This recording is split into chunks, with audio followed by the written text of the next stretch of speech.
Hey, what's going on, guys? Chris here with Cali Moto TV. Welcome back to the channel. Welcome to the garage, because we're going to install some stuff. I'm very excited. Everything that we've been waiting to do, we're just going to do.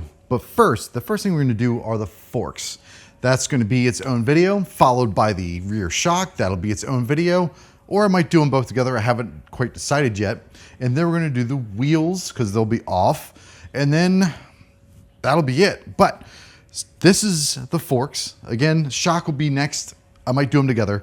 For the rims, the rotors and everything, we'll install them. I don't have the gold titanium hardware that I have for the rotors themselves, so I'm waiting for those, but I decided that I'm just gonna say, oh well, I'm gonna install them anyways, and then once everything comes in, I'll just take the front wheel off and just kind of redo it from there. But I'm really excited. We're gonna strap on the front 360 camera, so you'll see the chest mount, you'll see everything we do. I'm also going to show you how to put in the center lift, because I have that right here, and I'll show kind of that process as well. But I'm so stoked to finally get this bike rolling. Once we get everything installed, we're gonna go to On Any Moto and have Joel there kind of really help dial in the suspension. So before we actually put the lift and bring this bike up and all this other stuff, I want to point out a few things to note when you actually get one of these. This is Moto, M-O-E-T-A or M-O-T-E, I can't remember. I'll put the link in the description. This is their lift. It's coming from Germany. The first one got lost in customs, and then they sent me out another one. And once I got through the FedEx issue, it wasn't that bad. I actually got here in like less than a week. It was kind of surprising. But something I want to point out, when I first set this bracket up, you can sort of test fit it and see where you want it, and then kind of attach it to the actual lift itself. Well, I wanted a little more height, so I put it at the top, or the topmost screw hole. And to note, you have to use some thread cleaner to clean up the threads, because all mine were painted in and you couldn't actually put a screw in. Just know that you might need to do that. But anyways, I put it all the way to the top, and well, yes, it let me lift the bike up higher, but the problem I had was when you set it down, the bike wasn't fully settled, because when it comes down and then it leans, well, when it leans, it takes pressure off this point and this point, and you can remove the lift. Well, when you don't relieve that pressure and you can't set it all the way down, the issue you have is you can't remove this. It becomes impinged, and you can't actually remove it. Just had to have a problem. So what I ended up having to do was take these screws out to remove the plate, and then I set it down one more screw hole and alleviated the issue. So I could get the height I wanted with also being allowed to remove the lift. So if you get one of these, know that you need to set this at a height that allows the bike to completely settle and then relieve the weight off of the pin. Just kind of a point to know. The other thing is, you see this little set screw here. You want it completely unscrewed initially, so that this bottom screw bolt can actually swing back and forth, so it can line up with the point where it connects down here. Otherwise, if you try to do it with weight on, it's not gonna work. So just some little nuances about this particular setup. While it's super easy, there are those two little things that I noticed. So let's remove this bolt. It is a 14 millimeter, and we'll get to it. So I asked the dealership to look up this bolt just to make sure that it's one of those ones that doesn't need to be replaced every time you remove it, because there are some torque to yield, which means that once you torque them, they actually stretch. If you were to reuse them, you would actually weaken the bolt itself. I was told that this does not need to be replaced every time you remove it, so we won't. This is the cup that actually goes in. This is the bolt that kind of slides to the middle. This is a 10 millimeter hex, so just be aware. So a couple things. This little guy, if you pull it out and twist, it locks it in place so the pin doesn't actually seat. When you go to lift, you want to make sure that that pin's rotated, so every time you lift up, you hear a click, it goes into a spot. So just know that you want this to be straight when you're lifting it. When you put it down, you put in that little notch there, and you can slowly let it down. The fun part about this is the kickstand's got to go away. Kickstand's in the way, so you can't leave the kickstand up, which is slightly unnerving, because now you're doing this little ballet dance where you're holding the bike.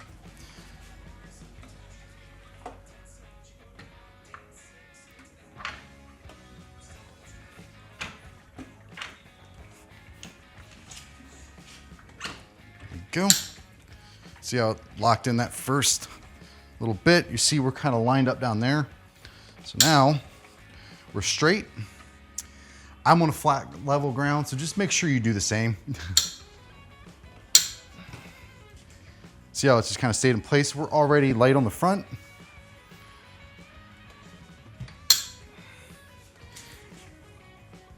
And now we're able to move. All right, so there's two things we want to do before we start really messing with any of this or taking anything off. I want to see what the depth here is. For that, I'm going to use dial caliper, and then we're going to use a little tool to check the angles here to the clip-ons to make sure when we put them back together, they're in the same spot. Next thing we're going to do is take this fancy little handy-dandy tool here. It's super simple. We're going to go and make sure we line up and try to do the same spot. And what I want to point out is, even though there's flat spots right here in the top of the forks, they may not be dead on aligned. So you don't necessarily want to rely on that because they may be canted one way or the other, and it'll give you an angle that doesn't make sense. You want to line this notch up right here, this little guy. Line this little notch up, see it. This is kind of like your reference point. We're going to make sure that's about center to this little flat spot, kind of give, like in the word show, we're trying to make sure it lines up with the O. Sort of what I'm looking at. And then take this little red dial here, this dowel, if you will, and you'll make sure it sits flush. Nope, don't want to let it move. Hold it in the center here. This little knob, you're just making sure it's resting against that right there. And we'll just tighten this down. Okay, so there's one side. We'll just flip this over, do the same thing, put about halfway there, and make sure it's right there, and we are just resting against the grip there. So really easy tool to use. Just make sure you leave it tight so it doesn't change anything, and when we go and put it all back together, we'll have the exact angles we need. The next thing we're going to do is I'm going to remove these plastic pieces because I think it'll give me more room to what's down there. I'm not going to show that. I've shown that so many times. So just know that when I do these forks, I'm removing these plastic pieces now. All right, so when you start actually removing the forks and everything, you really want to start from the bottom and work your way up. The reason being is you have these two screws that hold the front fender onto the actual fork. There's two little posts here that are attached to the fork machine piece down here. And then you want to remove the brakes. These are 8mm bolts here. So what we're going to do, you'll see this string here. This is actually tied up and around the lower fork clamps, or whatever you want to call them. And it's on the inside portion of that, because the outside is where once the fork actually comes out, that can slide off. So you put it on the inside because there's a little divot there, and it's just a good place to lock down. So we already took the two screws out. It's already off on the other side, and the other side's also already strung up. So I don't like to have anything dangling. I like to have, stress release.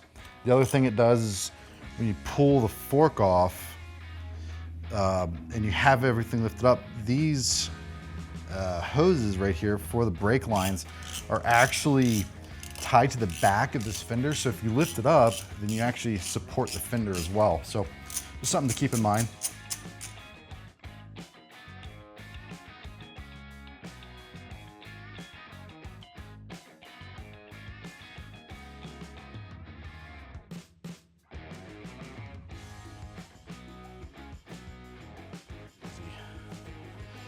Not too difficult. It looks like there's a speed sensor attached to this as well, so we'll have to give that a look when I get there.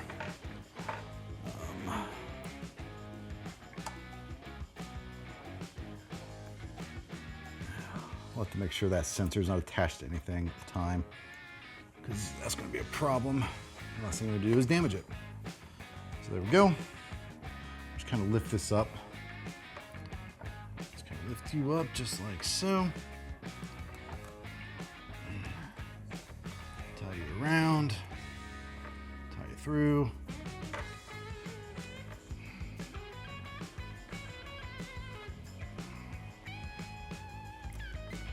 Now there were a few things underneath of here that needed to be removed. This little bracket, and then obviously the sensor itself. Now there's shims that go under this bracket here. You really want to make sure that you keep those, you know, in a good place, and make sure that you replace them and put them back in the same spot you got them. So crack this wheel nut off, and yeah, be able to slide this axle out, drop the front wheel. It looks like it's nothing. Looks like, and loosening the pinch bolts underneath. What we'll do is let's kind of hold this bad boy up, pull the fork out.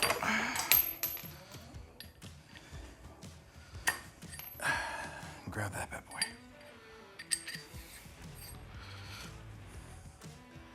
There we go. We have the stock wheel loose. Remove it and make sure nothing bad falls out of it. Beautiful. Okay, so what we're gonna end up doing, actually nothing, we're leaving these rotors stock. We just need to take the speed sensor out and install that on the new set of rims. All right, so the next thing we're really gonna do is actually move up, because now we can start at the top and start loosening everything else below. Something I think I might do is actually, I might retighten triple clamp up top, just to make sure there's a little snug, so when I loosen these bottom two, the fork just doesn't go, just slide out. I don't know what it's gonna do. I've never taken one out. So if it does slide out, I don't want it to be, you know, bad. I wanna be able to control it. But you'll need an extension to get there. These are 6mm bolts. So yeah, let's keep taking them off.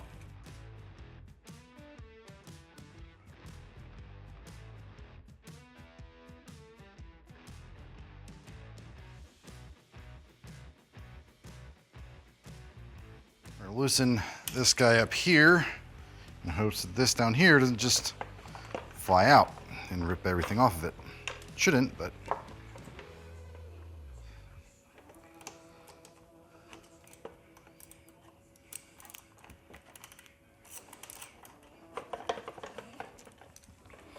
All right, we're moving. Okay, get that out of the way. Jeez. That's why you loosen the top just a little bit and snug it up so that way it just doesn't fall out on you. But there we go. Left side, done. So let's go throw on the left side Öhlins. All right, so something we need to do before we can actually put everything on is get the new fork set up. And one of them is adding this adapter. 2 little 4mm screws go in there, some red Loctite, good to go. I just put this one on, then I'll do the other one. So you'll see that I have the fork installed. Not too bad, pretty straightforward with the clamps. Now, it tells you to snug everything up once it's installed. Don't tighten it. Put the bike down, rock it a few times, and then torque everything down. Another point I want to make that I just noticed is right there, there's a notch. So you don't necessarily need the handlebar alignment tool, the clip-on alignment tool, because there's a notch on the stock. Now, if you replace the upper triple and you put clip-ons on as well, then you'll need that type of stuff. But if you keep it stock like I am, there's a notch right there for you. So kind of cool. So here we are. We got them installed. I measured these to the 13 mils to the right spot. Look how good that looks. Oh my God, look how good that looks. Yes, sir. So I gotta get the fender mount on. I gotta go replace the speed sensor from that wheel and then go slap it on that one and set up the rotors and the rims and get the front end put back together. All right, so the next thing we're gonna do is take these rotors off. Actually, no. The next thing we're gonna do is just take the speed sensor off, because we don't need the rotors because we have new ones to put on there. We just need the speed sensor. So let's take that off so we can swap it to the new rims. I might order another wheel speed sensor to put onto these rims and this rim set, so that way I have everything I need so I can just swap one for one if I want to change out the rims and put the stock ones back on for any reason. So I think that's the next thing I'm going to order, is just this sensor itself. Shouldn't be expensive, but as I think about like how I want to set up, you know, each rim, I think having the full set and it all good to go is definitely what I need to do.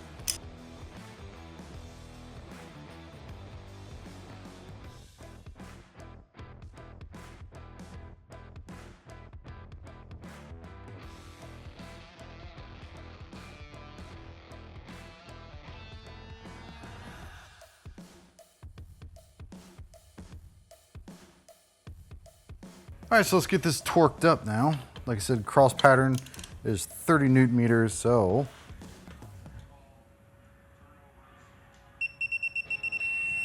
There we go. Next one.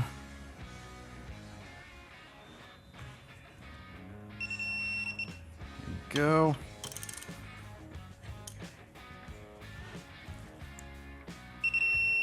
There we go.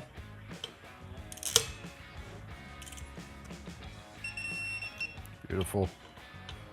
And finally, I also have torque striping I'm going to add to this, just to make sure that I show that they are torqued, and if anything moves, I'll know. All right, so we got about as far as I can get at the current moment because I need a few things still. I need a 3/8 set of hex sockets because all mine at the particular size I need are only 1/4 inch drive. It doesn't go to the next size up until like 8 or 9 millimeter, and I need a 6 millimeter freaking socket, so that kind of sucks.